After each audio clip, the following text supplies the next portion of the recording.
much, everybody. I want to thank you all and congratulate. This is a very big congratulations to our re-elected House Republican majority on your largest popular vote. Did you know that since 1928? That's a long time, Mike, right? That's a long time. But I especially want to thank our outstanding leadership team. Speaker Mike Johnson, we all know so well. He's doing great. Majority Leader Steve Scalise, who's gone through so much, and he looks better today than he did 10 years ago. I don't know what's going on. Thank you very much, Steve. You look great. Majority Whip Tom Emmer. Tom, thank you. Great job. And House Conference Chair Lisa McLean. Lisa, thank you very much. Great job. Thanks as well to all of the incredible House members and staff for your tireless work on behalf of our country, along with Congressional Institute CEO Kelly Strickland. Thank you very much. Thank you. Kelly, thank you very much.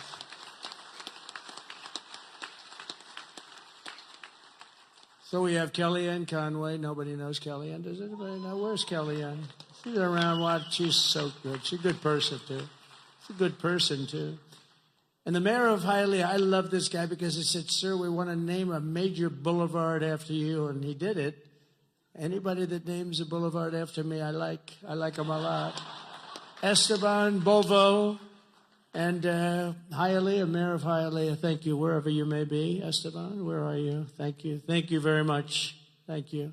Great honor, actually. A lot of people come back from Hialeah. They say, they just named a road after you. I say, that's okay. It's a beginning, right? It's a start. With the help of everyone in this room, we've just won the most epic, consequential political victory in American history, according to a lot. One of the major fake newspapers, so in this case it's not fake news, let's say, but they said it's the most consequential election victory in the last 129 years. I'm trying to figure out what that means, 120. Who was there 129 years ago? But it was a great one. At the presidential level, we won the popular vote for the first time of any Republican in decades. We swept all 7 swing states, Pennsylvania, Wisconsin, Michigan, Georgia, North Carolina, Arizona, and Nevada by very, very big margins, record-setting. And for the first time ever, all 50 states, did you know this? Shifted toward the Republican Party. We've never had that before. Nobody has, actually. It's never happened before. That's pretty good. You must be doing a good job, fellas. We won the largest number of African-American voters in Republican history, including 39% of black men, a record by a lot. So that's really nice. Thank you. And we won more Hispanic-American votes than any Republican ever. It's never won any, not even close. Look at that, Hispanic-American. We made historic strides with youth, men, women, urban, suburban, and rural voters. And in a political earthquake, yeah, sit down, just enjoy it. What the hell, we're going to be here for a little while.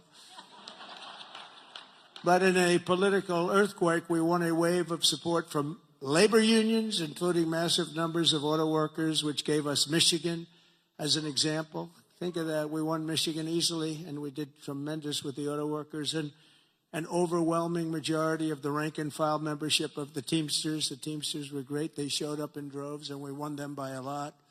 Together, we're forging a new political majority that's shattering and replacing Franklin Roosevelt's New Deal coalition, which dominated American politics for over 100 years. That's what we're doing.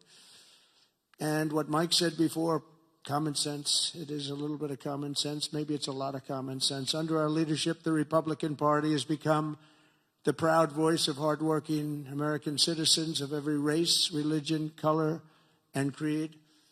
We become the party of the American dream and wealth creation for everyone, not just the rich.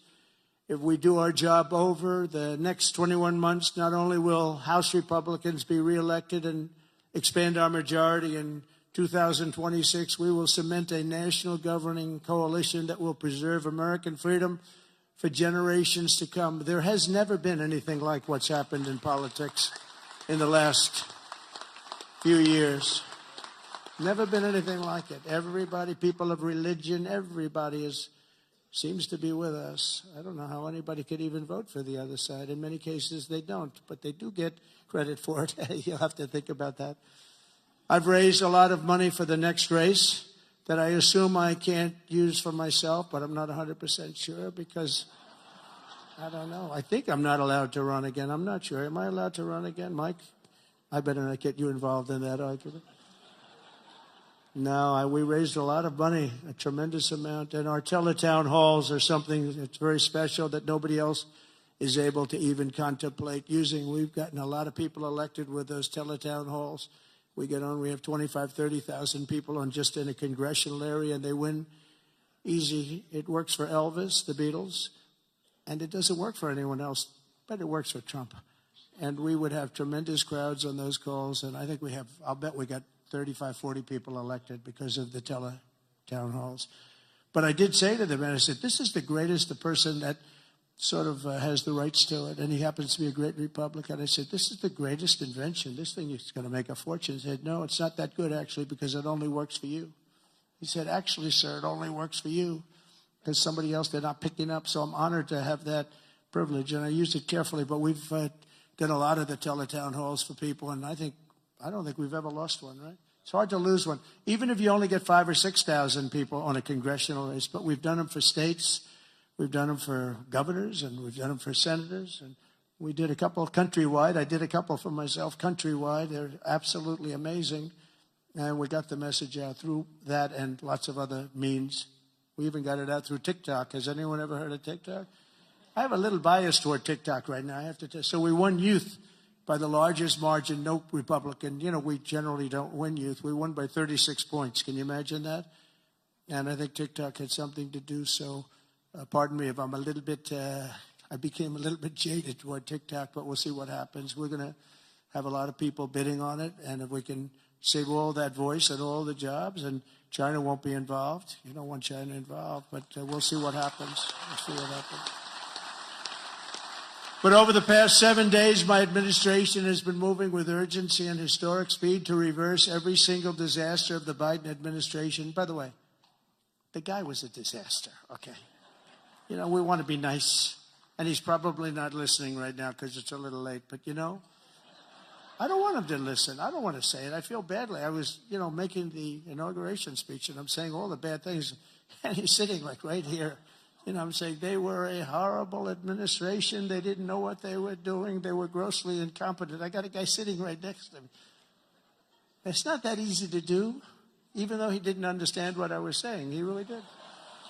And deliver on the mandate that we've been given by the American people. In a single week, I've taken over 350 executive actions. We've signed 300, and who ever heard of that one? And as I said in my inaugural address, the American decline is over. It's over. The golden age of America has officially begun, and I think that's a good thing for us to talk about, the golden age and the American dream. I think it's a good thing because people haven't been talking that way for a long period of time. On day one, I directed every member of my cabinet to marshal all powers at their disposal to defeat inflation and bring down the cost of daily life, and we're going to do that. You're going to see it starting to happen when we get going with the energy. The energy is going to, brought everything up and it's going to bring everything down. I imposed a federal hiring freeze, a federal regulation freeze, a foreign aid freeze. Isn't that nice? We get tired of giving massive amounts of money to countries that hate us, don't we? And I created the new Department of Government Efficiency, and I think it's going to be very meaningful. I terminated the ridiculous and incredibly wasteful Green New Scam, one of the great scams in history. Actually, isn't it 12 years up? They gave us 12 years to live, right? I think that we passed it, right? We're still around. Can you believe it? The person that really came up with it is a person that never even took a course on the environment. Was a poor student, not a good student, didn't understand a lot. And she came up with this idea, and everybody all of a sudden started going. And then mainstream, important Democrat leaders were starting, they got sucked into it. And we've spent trillions of dollars on just like throwing it out the window. You could throw it out the window. You would have been better off. I withdrew from the one-sided Paris Climate Accord, and I canceled. It was so one-sided. You know, we had obligations, but Russia didn't, China didn't, other countries didn't. We paid everything. We were going to lose $1 trillion over a short period of time on that. And we had to do everything. They didn't have to do anything. It was ridiculous. And I canceled the insane and very costly electric vehicle mandate. So you can buy a car of your choice. If you like gasoline, go have it. And if you like hybrids are doing well. You can have it, or you can buy an electric car. We like electric. We like everything, but you have to have a right to buy everything. I withdrew from the World Health Organization, where we paid $500 million a year, and China paid just $39 million a year, despite a much larger population. How about that? So we're paying $500 million a year. China's paying $39 million a year. They have 1.4 billion people. We have, nobody knows what we have. So many people came across the border. Nobody has any idea. I used to say like 325, but we really don't know. But we're going to know soon. We're going to know. And I tell you, our people are doing it. Tom Homan and his staff are doing an incredible job getting the bad ones out. I declared a national energy emergency to unlock the liquid gold that's right under our feet, because we will drill, baby, drill. We're going to drill, baby, drill. It's going to bring down prices. And your energy costs are going to go way down, and that'll happen, I think, relatively quickly. I'm going to give fast environmental approval for anybody building a plant for electric generation, and anybody that invests more than $1 billion will get super rapid approval. Not that they have to wait for 9 years, 14 years, like I approved LNG plants in Louisiana. They were waiting for so many years. It wasn't Louisiana's fault. It was some people, they just wouldn't get them done. You've got a snail here, a tiny tree here, and I got it done in a matter of a few days. I actually got it done. It took them 14 years. I got it done in about 3 days. The people, as we called them, I'll never forget, I called them and I said, congratulations, you got your permit. What? They were so shell-shocked. They didn't know what the hell was happening. They're going to spend, and they spent about $16 billion on each plant, and they've been roaring since then. But we got them done in a matter of a few days. Over the past week, we've begun the largest deregulation campaign in history, far exceeding even the record-setting efforts in my first term. That was record-setting deregulation, and that was just as big as tax cuts as far as business and jobs were concerned, I'll tell you. I actually asked, it's interesting because I actually asked some of the biggest businessmen in the country, I said, let me ask you, have you had the choice between the big tax cuts? We cut it from 40% to 21%. We're going to cut it further. But we cut it down to 20. Everybody said that would be impossible. The people on the stage helped us with that one a lot. But I said, if you had your choice of that or the big deregulation cuts, what would you take? These are the guys that run the big companies, the big oil companies, the big companies of every kind. I said, would you take the big tax cut or the big cut in regulations? And I've never had anybody said they'll take the tax cut. They took the regulation cut. I'll bet I asked that question 100 times to 100 of the biggest people. They always said, sir, we'll take the regulation cut.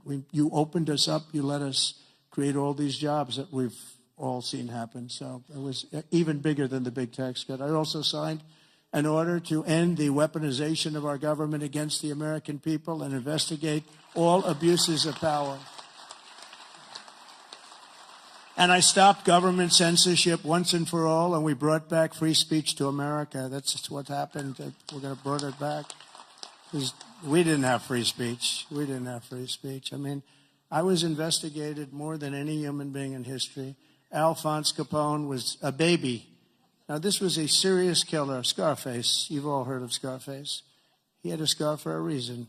He didn't play games, but he was Scarface. Of course, nobody ever called him Scarface to his face. They said, Al, you look great today. Guy had a scar that was like 2 inches thick that ran from here to here. And they say, Al, you look fantastic. But Scarface was not investigated as much as your president was investigated. And it turned out to be a positive thing for me. Can you believe it? It turned out to be, we got a lot of votes. I think we got a lot of votes because they saw it was weaponization. It was a fight against a political opponent.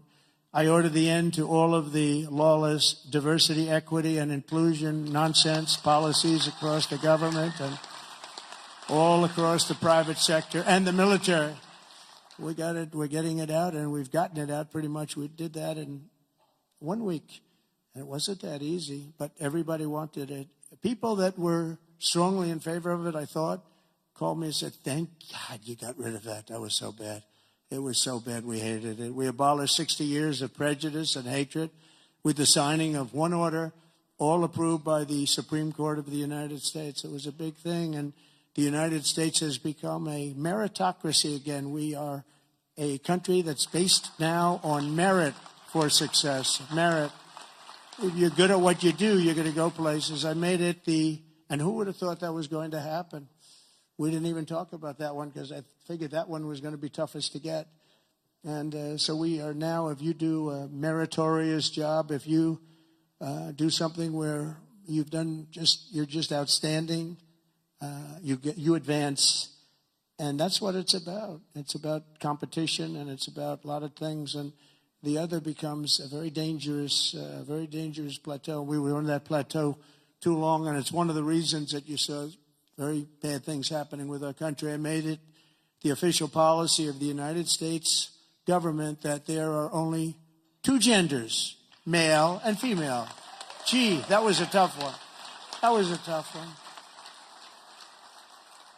Some of these people say like 7 genders. I'm trying to say, go and name them. They got some weird stuff going on. No, we have 2 genders. I renamed the Gulf of Mexico the Gulf of America, and we are restoring the name of a great president, William McKinley, to Mount McKinley in Alaska in honor of the incredible people of the state of Ohio who loved their governor and loved the man that became president. He was the big tariff sheriff, they used to call him, and made a lot of money. Our country became very rich, and when he was assassinated, Teddy Roosevelt became president, and he spent all of that money that was made from tariffs. The money was so enormous, and they built a thing called the Panama Canal. You might have read about this lately. It's become a hot subject because China essentially has taken it over, and we're not going to let that happen. We're not going to let that happen. It was the biggest investment to this day ever made by the country. In other words, if you bring it up to modern day numbers, we spent money that we've never spent anything so much. We've never had so many people die. 38,000 people died building the Panama Canal 110 years ago.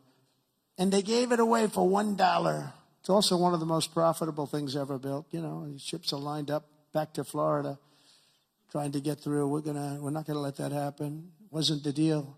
We didn't give it to China. We gave it to Panama, sort of, I guess. But they haven't behaved properly. Perhaps most importantly, I declared a national emergency to stop the invasion of our southern border. We're going to stop that invasion. We've already done it. And today in Tijuana, you probably saw, I got a call from Tom Homan and some of the people. They said, sir, it's unbelievable. There is nobody. You have this huge area. It's a gathering area. It's always been packed with these people. What they did to our country is so unbelievable. That they could do this to our country is so horrible.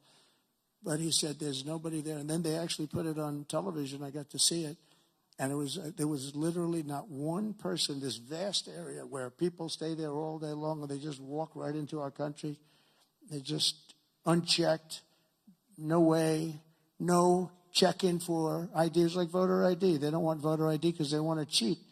They wanted these people to come in because they want to cheat too. But who could allow this to happen? But there wasn't one person standing in this massive an area that's like 5 football fields that was packed for years under these horrible people that wanted to kill our country. We halted all illegal entry. We have successfully ended catch and release, and we're deporting 100% of all new trespassers apprehended at the border, and nobody's coming in, and nobody's coming now because they know they're not going to be able to come in. So we've really stopped something that was very, very serious. But we have to get the bad ones out. We have many murderers, many very bad people in our country that they've allowed because of a ridiculous, actually stupid, open border policy. I've also deployed troops to the border, and for the first time in history, we're locating and loading illegal aliens into military aircraft and flying them back to the places from which they came. And very importantly, America is respected again. We're respected again. Isn't that nice? You know, after years of laughing at us like we're stupid people. And as you saw yesterday, we've made it clear to every country that they will be taking back our people that we're sending out, the criminals, the illegal aliens coming from their countries. We're taking them back, and they're going to take them back fast. And if they don't, they'll pay a very high economic price, and we're going to immediately install massive tariffs. It'll be placed on them and other sanctions, but the tariffs, I told you, most beautiful word in the dictionary. I also told you that I said that the first time, and I got just absolutely decimated by the fake news, you know. I said, it's the most beautiful word, and the fake news said, what about religion? What about God? What about love? So now I say it's the fourth most favorite word in the dictionary. It's God, love. It's all these other things, but I say number 4, but God, love, religion, tariff, fourth. Another couple of weeks, it'll be like 10. Hopefully it's going to stay in the top 10, but the fake news went after me, Tom, because I didn't say the first 3. And now that I say it, immediately say it. I'm sure they're going to find some others. Throughout the week, the heroes of ICE have been hunting down and arresting hundreds of illegal alien criminals per day, including those with charges and convictions for rape, child sexual assault, terrorism, and even murder. Many murders in the crowd, and many of these murderers have committed far more than one murder. This is not going to work out, and we're going to get them the hell out of here. And members of the savage Venezuelan prison gang known as Tren de Agua and MS-13, including 50 violent individuals who were rounded up in Aurora, Colorado, which the Venezuelan gang took over. The governor, who's a radical left governor, was petrified. He didn't know what to do. He said, no, it's not that bad. They've only taken over a couple of apartment houses. See, they went into the real estate business. They did it unconventionally. They did it with guns. We have to go out and borrow or use cash to buy. They just did it with guns. They took over. He said, no, it's not that bad. They only took over a couple of buildings. We're tracking down the illegal alien criminals. We're detaining them, and we are throwing them the hell out of our country. We have no apologies, and we're moving forward very fast. They're very dangerous people. They're very dangerous people. They're violent people. I used to say these are more violent than our criminals. In fact, the best part about them is they make our criminals look quite nice, actually, by comparison. They are very violent people.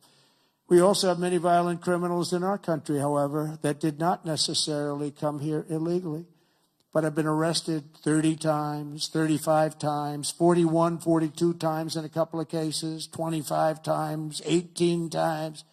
Many for murder and other heinous charges, such as pushing people into subways. As the train's coming along at 45 miles an hour, boom, you get pushed into the subway. They had it last week. Hitting them in the head with baseball bats while they're not looking. Punching old ladies in the face, knocking them unconscious and stealing their purse. They even break into apartments and rape elderly women and beat up elderly men, beat them to hell. And I don't want these violent repeat offenders in our country any more than I want illegal aliens from other countries who misbehave. And I say, and this is subject to getting it approved, but if they've been arrested many, many times, they're repeat offenders by many numbers, I want them out of our country. I also will be seeking permission to do so. We're going to get approval, hopefully, to get them the hell out of our country along with others. Let them be brought to a foreign land and maintained by others for a very small fee, as opposed to be maintained in our jails for massive amounts of money, including the private prison companies that charge us a fortune. Now, let them be brought out of our country and let them live there for a while. Let's see how they like it. You'll see crime all over the country dry up. Essentially, that's what Venezuela and other countries are doing. They're getting rid of their criminals and putting them into the United States of America. And their crime is down by almost 80%. We're going to restore law and order in America, and we want to bring back the death penalty for these horrible people that kill people. They kill people. It's always a tough thing to say because I don't like it. Nobody likes it. But if you don't do it, we're just looking for trouble. I spent a lot of time with President Xi, and I'll never forget in my first meeting, I said, do you have a drug problem? No, we have no drug problem. Why is that? quick trial. What is quick trial? Quick trial is that we try the person that sells the drugs immediately, and at the end of the day, we execute that person if that person is guilty. We have no drug problem whatsoever, and that's the most severe case. But wherever you have no drug problem, you have the death penalty. So, and drugs causes a lot of the crime. A lot of the crime in our country is caused by drugs. It's a terrible situation. Comes through the southern border. Most of it is fentanyl coming in from China. And, it's very interesting. China, when I was with President Xi, I had a deal worked out with him that they were going to give their maximum punishment, which is the death penalty, to anybody making fentanyl and sending it into the United States. Then we had a very unusual result in an election. We had a rigged election. We had a very unusual result, and that went nowhere. It was all set to be, he would have absolutely done it. He was ready. We shook hands on it, and then Biden, of course, didn't follow it up. He didn't follow anything up. But if that would have happened, you would have had a lot less fentanyl deaths, I can tell you. You would have had very little fentanyl coming into the southern border. Last week, I also signed an order that will designate the cartels as foreign terrorist organizations. That's a very big designation. And as we are fighting hard to get birthright citizenship or automatic citizenship for the children of illegal aliens, that's another way. It's automatic citizenship for children of illegal aliens. That's the other term that they use, which is actually more accurate, more understandable. And it's ridiculous. We're the only country that has it, and certainly the only country that has it to that extent. And it wasn't meant, if you look, it was really meant for children of slaves. This is when it happened. The children of slaves, it was not meant for everyone to come into our country by airplane or charging across the borders from all over the world and think they're going to become citizens. It's not meant for that. It wasn't meant for that. And hopefully at some point the courts will understand that without having to go through a whole big deal. This was meant for the children of slaves. And look at the timing of it, and you'll see. And I hope judges will understand that. And it has to stop, because it's really hurting our country very badly. In the coming weeks, I'm looking forward to working with Congress on a reconciliation bill that financially takes care of our plans to totally and permanently restore the sovereign borders of the United States once and for all. This should include full funding for a record increase in border security personnel and retention bonuses for ICE and Border Patrol. These people are incredible people. I got to know them so well. I was on the phone with them all the time when I was president. When she was the border czar, she never called them. Remember? We went like 4 years, and they started asking her, did you ever speak to him? No. We asked the Border Patrol, did you ever speak to the head of the Border Patrol? Did you ever speak to the vice president who was your border czar? No, I never got to speak to her. This was a terrible thing that was going on. This was a con job. We also need a massive increase in the number of detention beds and funding for all border security infrastructure and barriers, including the completion of the border wall. We did 500 miles of wall, and that's one of the reasons we had the lowest number. You remember the famous chart that I looked to my right, bring down the chart, and I looked to my right, something went right by he. But that chart, I don't know if they have it now, frankly. I didn't tell them to bring it. But they're very competent people. They might. If you have the chart, put it up. If you don't, that's okay, too. But that chart showed that we had the lowest number of illegals coming into our country in history. And I love the chart. Even if it didn't show that, I would have loved that chart. Because that chart, I wouldn't be here right now without that particular chart. But it was pretty amazing. It was pretty, really amazing. And we did a great job. We had the lowest, the week I left office, we had the lowest number of illegal immigrants coming into our country that we ever had.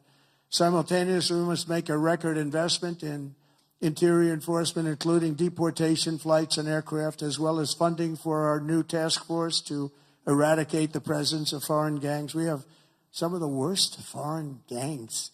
It's not even believable. And criminal networks that have brought devastating crime to American soil. We're getting them all out. We're getting them all out. I won on that, It's like some people explain it very well. They say, gee whiz, they look at the people. As you know, in Colombia, they agreed with us almost immediately after I got involved. And Marco Rubio and I worked together. He did a great job. And we really did. And Mike Waltz, we have a great group of people.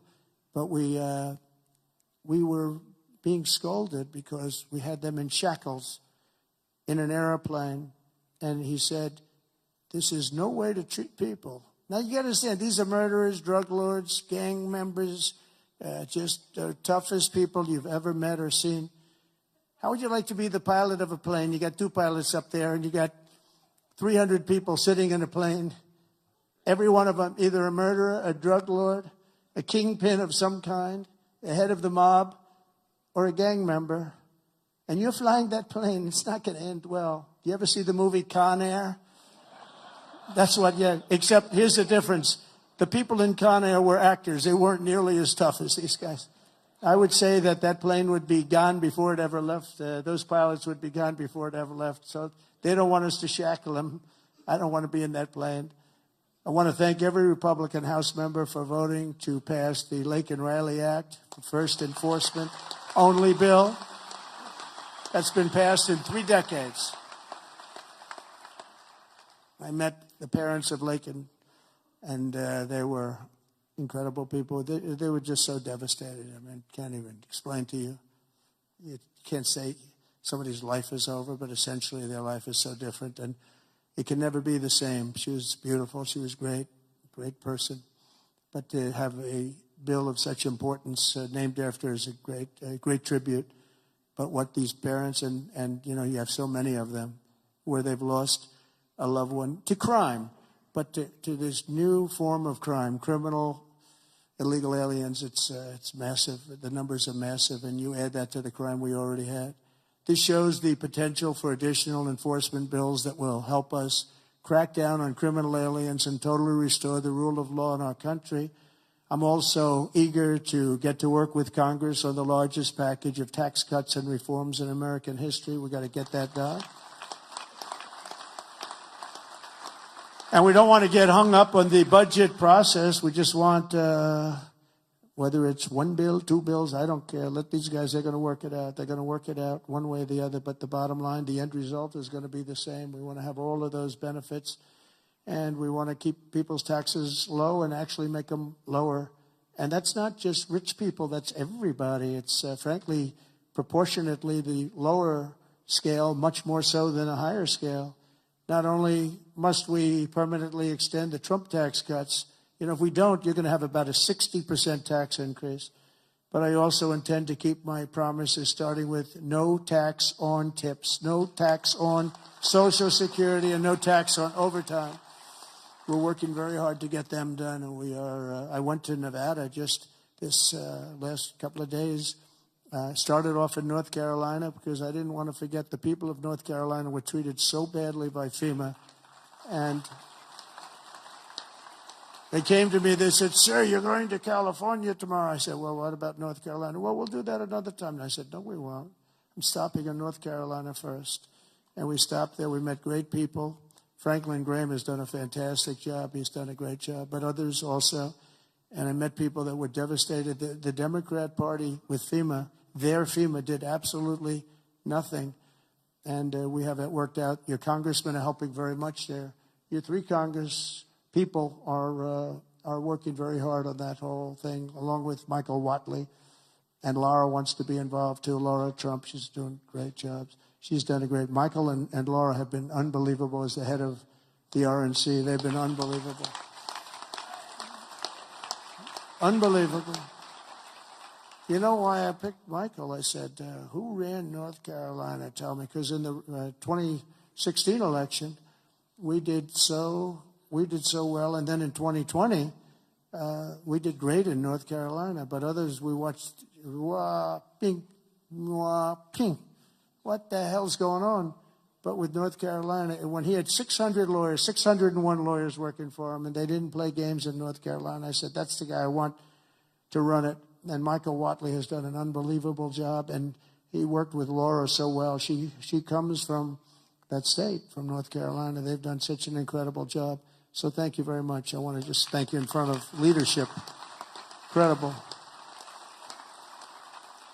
And I really don't want to give him another job, to be honest. That's the most important job. He said, "Sure, I'll go anywhere." I said, "I don't want you to go anywhere. I want you to stay where you are. We'll give you plenty of money to get the job done, right? But we don't want to lose it." I mean, he could do anything, actually, but he's a very talented person. There's nothing more important because we have to win in 2 years or we have to win in 4 years. There's nobody better to head it up. So thank you very much, Michael, and really stand up. We're just an incredible job. Really amazing. I wanted to save that for leadership because I say it all the time. People don't know what the hell I'm talking about, but leadership knows what I'm talking about. And it's really incredible. The two of you as a team are unbelievable. Our administration will also be working to implement the Make It in America plan that I outlined very successfully in my campaign. You know, I think my campaign, I really focused on the border more than anything else. A lot of people said the biggest thing was inflation and the economy, and then maybe the border was third. I always felt the border was first because I felt that people could really understand that you can't have people pouring in from the prisons all over the world and from mental institutions all over the world and dumped into our country. So I talked about that much more so than I did inflation. I mean, inflation was terrible. It was the worst. I think it was the worst in the history of our country. But you can only talk about it so long. You know, the price of apples doubled. The price of bacon is quadrupled. Everything is a disaster. And you say it, and then what do you do? With this, I could give examples of what they're doing to destroy our country, and I felt it was the strongest thing. You know, it's funny, in 2016, I won on the border. In 2020, we did so well, I couldn't talk about the border. My people would say, sir, don't bring up the border. Nobody wants to hear it. I said, no, I did a great job. It was a horrible border in 2016, but that border was beautiful compared to what we have now. So I didn't talk about it, and we did great. I mean, look, I got millions of more votes in 2020 than I got in 2016. Nobody ever got the most votes of any Republican in history in 2020. But this time I said, let's make it too big to rig. We're going to make it too big to rig, and that's what happened, and they couldn't. They tried, these cheating guys, these cheating people, but they tried, but they gave up. I brought taxes down from 40% to 21%, which everybody said was impossible, and I did it with these people up here and a lot of the people there. They're great congressmen. I want to name every one of them, but I'd be naming them all night. I'm looking at them. Look at all these people. They're great. They're so great, Russell and you. And every single Virginia. Look at Virginia. She's a killer. Nobody would know she's a killer. But I got all these congressmen. I want to name every one of them, but I got like 100 and something things that people would say, let's get the hell out of here. This is getting very boring, right? But I will tell you, as a group and individually, they're incredible people. Every one of them I like, although every once in a while, if somebody votes against me, I don't like them for a little while. But we like every one of them. And this guy has the ability to get along with everybody, which he has to when you have a majority of really 5. You know, they say 1, but it will be. But right now it's 1. I want to make him sound a little bit. But he has an ability to get along with people, and he's very smart, very tough. But everyone likes him because he's a high-quality person, very religious person, and he's a high-quality person. You know, we have other guys here, and I know that everybody likes him, but they're like, one of them in particular, I love this guy so much. I won't name him because I don't want to embarrass him, but I don't know if he'd be happy or not happy, but he's very, very strong, very, very popular, but he has 36 people that won't vote for him. It's 36. That's not a lot. That's a small percentage.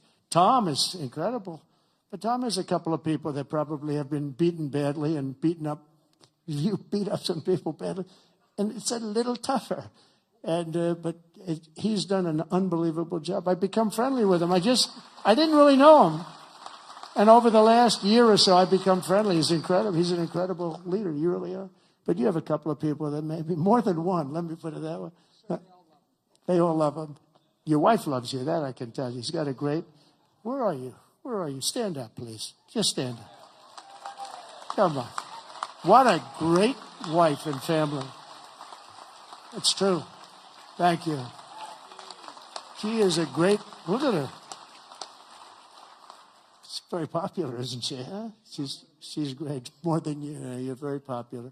And now I'm bringing them down. I'm bringing the taxes down from 21 to 15%, but only if they make their product in America. So if they make their product in America, we're bringing it down. So if you think about it, we took it down from 40 to 15%. But again, you keep 21, but you go down to 15 if you make your product here. We are going to have so many business moving back into our country. And remember, again, the word tariff. We're going to protect our people and our businesses, and we're going to protect our country with tariffs. And you got a little indication of that yesterday with what happened with a very strong country. Colombia is traditionally a very, very strong-willed country. If they don't make their product in America, then very simply they should have to pay a tariff, which will bring in trillions of dollars into our treasury from countries that never paid us 10 cents. We're not going to let that happen. We're not going to let them destroy our country. In the words of President McKinley, who is the tariff king, the protective system invokes the highest law of nature, that a self-preservation, and that is self-preservation. There is every reason, founded in justice, why the American producer should in every way be favored against a foreign producer whose products compete with his. This is our natural market. We have made it. We have made it at enormous cost, capital, and exertion. And think of this. And we did that through exertion and brain and muscle and guts and stamina. We preserved it against foreign wars and domestic conflicts at great sacrifice of men and women. The foreign producer has contributed nothing to the growth or development of this country. So if you want to share with the citizens of the United States our home market, then you must pay for the privilege of doing it. In other words, you have to pay for the privilege of coming into our country, taking our jobs, taking our product, destroying our countries. We mentioned North Carolina, the furniture business, what they've done to these great artisans. I used to go down to North Carolina all the time to buy furniture for hotels that I was building. And they had the most incredible artisans. That whole thing was wiped out by China mostly, but others. And just wiped out, but it's going to come back. It's going to come roaring back. It's all going to come roaring back. We're going to put tariffs on outside countries and outside people that really mean us harm. They want to, well, they mean us harm, but they basically want to make their country good. Look at what others do. China's a tremendous tariff maker, and India and Brazil and so many countries. And so we're not going to let that happen any longer, because we're going to put America first. Always put America first. That's what's going to happen. We're going to establish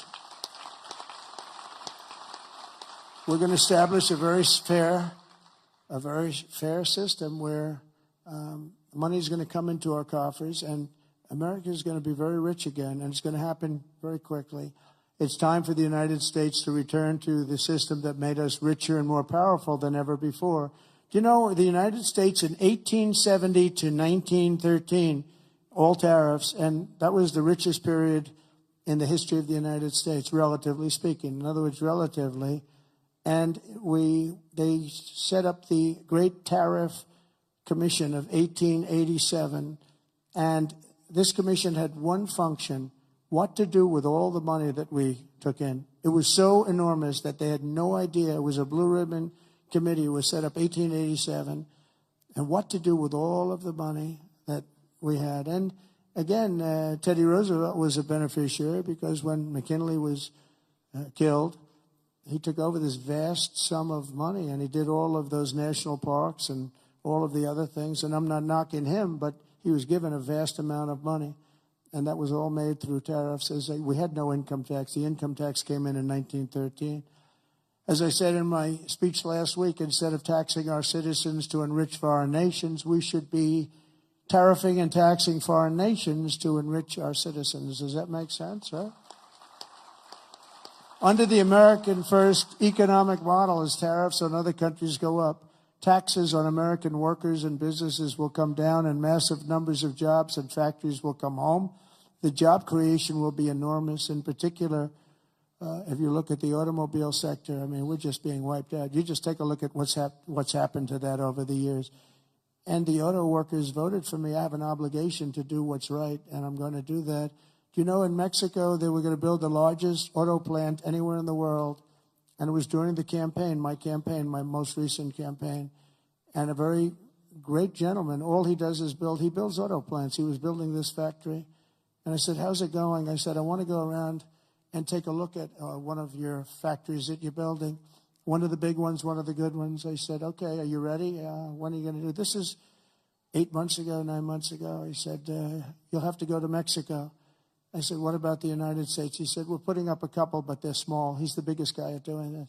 He said, in Mexico, they're building massive automobile factories. I said, you mean they're doing it? And who's the owner of the factories? He said, mostly China. One in particular is massive, and it's built fairly close to the border. So they were going to build cars and send them into the United States for no tax or very little tax, and destroy Detroit, just destroy the rest of it, what's left of it, because they've already taken, Mexico's taken 32% of our business over years, over 30 years, and the other one is Canada. Canada's taken massive amounts of, they send us millions of cars. We don't need them for that. We want to have the cars made in Detroit or South Carolina or many other locations, whether it's union or not union. But I said to him, so when is this plant going to open? He said, well, we're going to start it in a couple of months, and it'll be open in about a year and a half. It's the largest plant in the world. I said, I'm not happy with that. And I said in my next speech that I am going to charge them, if it takes 100% or 200%, no car is coming in from Mexico into the United States without a massive tariff. And I said it 3 or 4 times. And what happened is about 2 months later, I see that same gentleman who was in the audience, and I said, I want to see him backstage after I'm finished with the speech. And I met him backstage. I said, John, let me ask you, what happened with that plant? Where is it now? He said, sir, China's canceled it. Why? Because they think you're going to be elected, and they thought you were going to charge big tariffs on the cars coming in, and it doesn't work if you're going to charge. So they canceled the plant, and Detroit now will breathe, and we're going to do just the opposite. We're going to have these companies come in, and they can build that plant if they want, but they have to build it across the line. They have to build it in the United States. Amazing. Amazing. We did so many things, and we weren't even elected yet. That would have been a disaster. If that plant were built, it would have been a disaster. That would have wiped out. That was bigger than most of the factories put together, the auto plants put together. In particular, in the very near future, we're going to be placing tariffs on foreign production of computer chips, semiconductors, and pharmaceuticals to return production of these essential goods to the United States of America. They left us and they went to Taiwan, which is about 98% of the chip business, by the way. And we want them to come back. And we don't want to give them billions of dollars like this ridiculous program that Biden has. Give everybody billions of dollars. They already have billions of dollars. They've got nothing but money, Joe. They didn't need money. They needed an incentive. And the incentive is going to be they're not going to want to pay a 25, 50, or even 100% tax. They're going to build their factory with their own money. We don't have to give them money. They're going to come in because it's good for them to come in. They're giving them money. They don't even know what they're going to do with it. I had people tell me, we have no idea. We didn't need money. They don't know if they're probably going to use the money to build in other places, other countries. It's a ridiculous plan, very expensive and ridiculous. The only way you'll get out of this is to build your plant. If you want to stop paying the taxes or the tariffs, you have to build your plant right here in America. That's what's going to happen at record levels. We're going to have more plants built in the next short period of time than anybody ever envisioned before, because the incentive is going to be there, because they have no tariff whatsoever. In fact, they have help from us if they build their plant in America. And we're going to look at pharmaceuticals, drugs. We're going to look at chips, semiconductors, and we're going to look at steel and some other industries. And you're going to see things happening. If I didn't put on the massive steel tariffs, you wouldn't have one steel plant right now in the United States. If I didn't put on the tariffs on washing machines, dryers, and the like, you wouldn't in Ohio. You would have lost all of those companies that made washing machines and dryers. Jim Jordan is the one that got me started. Was Jim here by any chance? Is Jim here? Where is Jim? Where's Jim? Oh, look at him. Wow. That's not a great seat for a man of such power. Do you know that Jim has he's a great wrestler. He was All-American wrestler 3 times, 128 and 1. That's not a bad record, and that's the way he fights, too. But he has a better record. Undefeated as a wrestler in high school. And I say, how can you do that? Because a freshman can't beat a senior. But he figured out how to beat seniors. So I stand up again, Jim. Let's give you a hand as a wrestler. As a wrestler, big hand. As a politician, very good. But Jim, is it true that we went up there. Remember, we had 25,000 people standing in the streets in this little beautiful town with Whirlpool, right? And they were going to close up their factories because South Korea was dumping washing machines and other things like that. and they were dumping. And we put a 50% tariff, and then 75, even 100%. And now they're thriving, right? Without Trump, they would have been closed up. But Jim was the one that got me involved. Are you guys all happy with Jim? Do you like him? Because I like him. I like him, right? We like Jim. What's not to like? He gets on television. He's like a wrestler. He's got this boom, boom, boom, boom. It's very impressive, Jim. Anyway, it's good to see you. I like that guy a lot. I like a lot of the people in the audience a lot. I like the people in this room. We have the same basic philosophy. We have the same thoughts. What's not to like? But I'll also be placing tariffs on steel, aluminum, and copper, and things that we need for our military. We have to bring production back to our country. You know, there was a time when we made one ship a day, and now we can't build a ship. We don't know what the hell we're doing. It's all gone to other locations and other lands. And to further return production to the United States, we're going to environmentally free up our rare earth minerals. We have some unbelievable sites. We have some of the best rare earth anywhere in the world, but we're not allowed to use it because the environmentalists got there first. They said, you cannot touch that land. I look at the land. It looks like every other piece of land. What is it? Well, this is very protected. They have no idea what they're doing to our country. They use the environment to stop progress, so we're not going to let that happen. We have Lee Zeldin. I don't know if Lee's here today, but Lee Zeldin is going to be fantastic. He's going to head up the whole environmental. And I said, Lee, if we have we put in for a power plant, and if we don't get the approval, like that you can start within 12 days, one day would be even better, but 12 days, 14 days, see what you can do. And Lee's great. Lee knows what's good and he knows what's bad, and he'll be very fair. But we have to get it moving because some of these jobs, like the ones in Louisiana, they were 14, 15 years. They couldn't get their approvals. We can't let that happen. When people come here with massive amounts of money, they want to start, they want to go. And we know what's good and we know what's bad too. And Lee Zeldin's going to do a great job environmentally. As we fix our tax system, we could also cut colossal amounts of government waste, fraud, and abuse, of which there's a lot. But tonight, I restate my pledge from the campaign. I will not sign any bill that cuts even a single penny from Medicare or Social Security for our great seniors. We don't have to do that. We don't have to do that. We'll not touch those benefits in any way, shape, or form. I want to use that because during the campaign, they had these fake ads that Trump is going to cut Social Security. No, they're the ones that are going to cut it because the country's going to go bankrupt under them. And that's why it's going to cut, because they're not going to have a choice. Not that they're saying we're going to cut it, but our country was heading for absolute bankruptcy. Using reconciliation, I also look forward to working with you to make our energy policies permanent and making our historic deregulation efforts a fixture of U.S. law so that no future president, like they did with Anwar, I got Anwar approved. Nobody could do it, including Ronald Reagan in Alaska. It's the largest site, potentially the largest site in the world, larger than Saudi Arabia. And I got it done. Ronald Reagan couldn't get it. Nobody could get it done. They tried, but they couldn't get it done. I got it done. And the first thing they did was end Anwar in Alaska. The biggest, most powerful site, maybe anywhere in the world, that we got it done. And we're going to get it done again very quickly. Now, I think I do it with an executive order because they didn't go through Congress. I got it approved through Congress.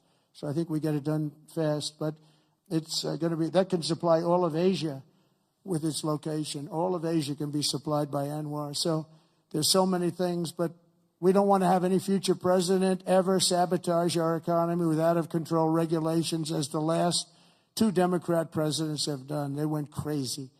Last week I signed an order revoking Joe Biden's destructive artificial intelligence regulations so that AI companies can once again focus on being the best, not just being the most woke. And today and over the last couple of days, I've been reading about China and some of the companies in China, one in particular, coming up with a faster method of AI and much less expensive method. And that's good because you don't have to spend this much money. I view that as a positive, as an asset. So I really think if it's fact and if it's true, and nobody really knows if it is, but I view that as a positive because you'll be doing that too. So you won't be spending as much and you'll get the same result, hopefully. The release of DeepSeek AI from a Chinese company should be a wake-up call for our industries that we need to be laser-focused on competing to win because we have the greatest scientists in the world. Even Chinese leadership told me that. They said, you have the most brilliant scientists in the world in Seattle and various places. But Silicon Valley, they said, There's nobody like those people. This is very unusual when you hear a deep seek, when you hear somebody come up with something. We always have the ideas. We're always first. So I would say that's a positive. That could be very much a positive development. So instead of spending billions and billions, you'll spend less and you'll come up with, hopefully, the same solution. Under the Trump administration, we're going to unleash our tech companies and we're going to dominate the future like never before. And finally, we need to work together on a defense bill that once again fully rebuilds our military for our great warriors. We have to have a strong, strong defense.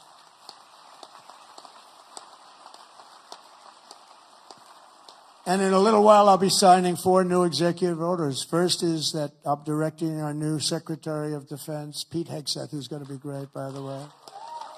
Thank you for the support.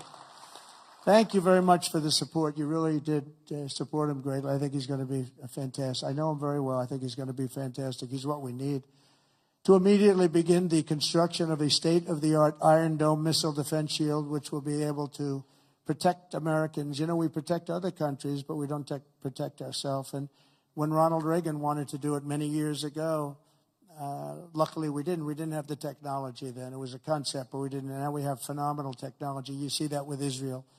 We're out of 319 rockets. They knocked down just about every one of them. So I think the United States is entitled to that. And everything will be made right here in the USA, 100%.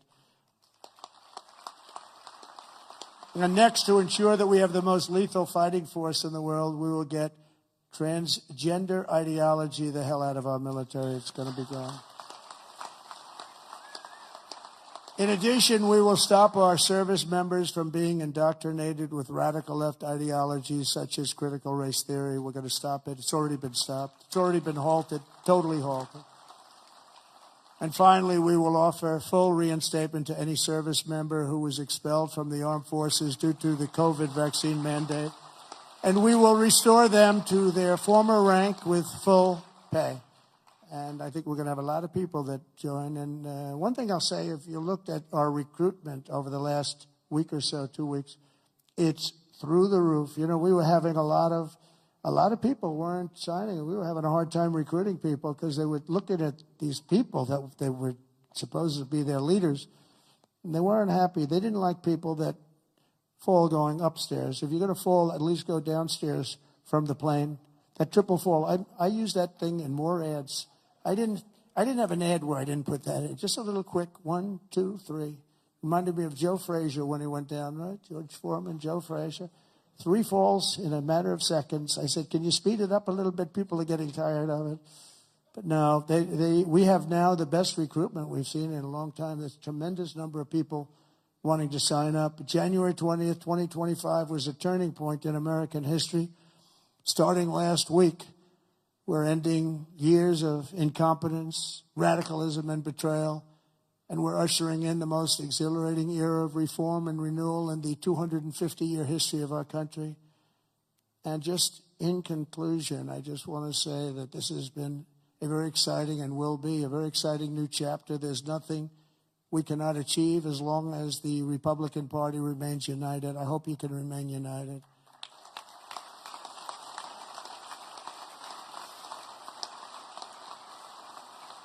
And it's one thing I give the Democrats a lot of credit for because, you know, they have lousy policy. I think, frankly, half of them are totally crazy. But they do stick together. They stick together on stuff that nobody can. I mean, how can you want prisons emptied out into our country? They stick together. They stick together on everything. Impeachment hoax number 1, impeachment hoax number 2. They stick together. Although I must tell you, you gave me great support during those 2 problems. Those 2 fake witch hunts, which have now turned out to be totally fake and disgusting. But you gave me tremendous support. But the Republican Party has to stick together. We just can't have people going, 1, 2, 3 votes. And we don't have that luxury. It would be different if we had a 20-point, 30-point, 30-person majority, but we don't. We have to help leadership. And, you can be assured that you have certain philosophies, that if you're going to have most of the people, almost all of them, voting for something, you're going to be okay. It's not going to be bad. You have to stick together. It's the one thing that I would say we don't get very high marks. Everything is so hard We'll always have 2 or 3 or 5 or something, people that just don't want to do it. And you just got to do it. You just got to do it. Make life easy. Just got to do it.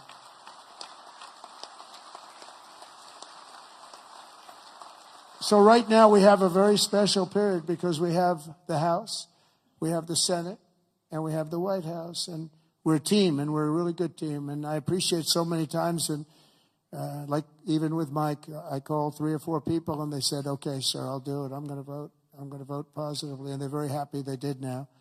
But when I called, we've gotten such a great response. We just had that happen with Pete Hegseth, and we have it happening with others. But we really appreciate it with the House. The House has been, it's a very difficult situation when you have that small a majority. But in a certain way, it brings you together. It actually can unify more than anybody would ever know. And a victory is sweeter, as they say, because of it. And I think we're going to have a lot of victories, but we have to stick together. We have to work together. We have to fight together. And we're going to win together. We're going to win like never before. We have a chance to win like never before. As long as we stay united, the 119th Congress will be remembered as the most successful and accomplished Republican majority in American history. I believe that. I think we have a chance of doing it. Right?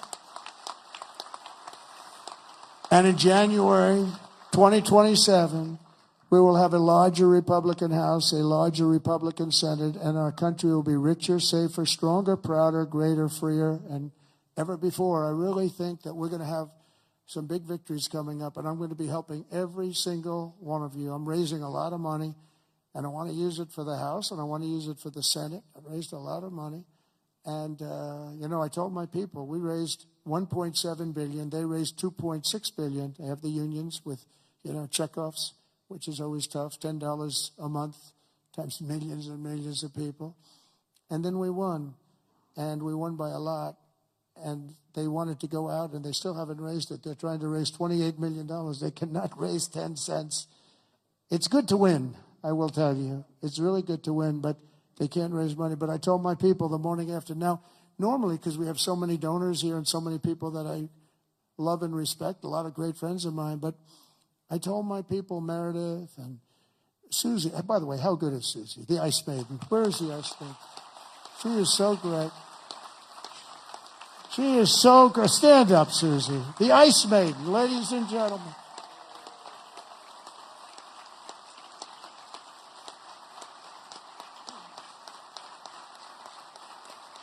Wow, look at that. Most powerful woman in the world, they say. Most powerful woman in the world. She's made of ice. She's great. No, when I came to Florida, Florida was a Democrat state. Had a Democrat governor. They had one Democrat senator. It was largely a Democrat state. And through various reasons, I ended up with Susie running the campaign, and she was unbelievable. We won it in a landslide. And then the second time, we won it in an even bigger landslide. And when it came time to choosing somebody to run the campaign, the whole campaign, I said, what about Susie from Florida? She never lost. I won every primary. I won every. I didn't lose anything. And it was a Democrat state. And it was a landslide both times. And all of the Republican stuff was almost like it didn't even exist. It was amazing. I said, what about Susie? Well, sir, a woman has never been in this position before. I said, really? Oh, by the way, we have Kellyanne Conway. She didn't do too badly either, right? She did a great job, 2016. And when it came time to chief of staff, do you know that there has never been a woman chief of staff? But there is now. There is now, right? I didn't know that. I'm so surprised. I'm very surprised. But it came time to running the campaign, and I said, well, I've never had a loss with Susie.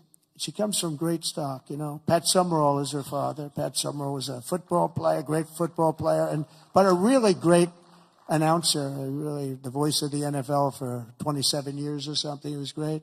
And a leader. He worked with John Madden, and he was able to get John Madden to do things that nobody else could do. They'd say, Pat, John is really difficult. Now, John was a difficult guy, but he got big ratings, and he was good. And Pat would go up, come on, John, let's get this done. Come on. I know you don't like the heads of the company. Yes, that's it. They're paying you a lot of money. Come on, John, let's get it done. And he'd go and do it. And this went on for, what, 27 years, right? But he was a leader, her father. And, this is somebody that has the gene. I'll tell you, she's great. And she's done a fantastic job. So she was so good with the campaign. I said, let's let her do the campaign. And it was flawless. And again, I said before, we had her win a lot of votes because it's crooked as hell. And I hope you can go to voter ID and same-day voting and paper ballots and all of those things, because ultimately we'll never lose a race if you do that. I'm telling you, you'll never lose a race. And I hope you can get that. And that's said to the governors mostly, but you people have a lot of power over it. But Susie ran the race, and we did phenomenally. And then we just made her the chief of staff, and she's doing great. They say it was the greatest opening week in presidential history. And I think, it couldn't be a hell of a lot better. Even CNN is saying, this guy is amazing. I couldn't believe it. I said, did CNN really say that? Because nobody watches, so nobody was able to confirm it. But it was pretty amazing. Oh, the camera just went off. It's always tough. Usually you get them by surprise. But I just want to thank everybody. We're going to make this tremendously successful. I believe we're going to have one of the greatest 4 years in the history of our country. We're going to turn it around quickly, and then we're going to go on and we're going to progress like nobody ever thought possible. And I want to thank these great 4 people, because they really are leaders and they're phenomenal people. And I want to thank all of my friends in the audience, many of whom are congressmen and congresswomen and people that have just tremendous talent. Every single one of you, I know every one of you, and you have tremendous talent. And if we stick and if we fight together, there's nobody can stop us. We're going to have, because they have bad policy. Their policy is so bad. Nobody could win with this policy. Nobody. And we have the best policy. And again, as they say, and we say, and I've been saying for a long time, we're the party of common sense. And we're the party that's going to have the best 4 years ever. Thank you very much. Appreciate it. Thank you very much.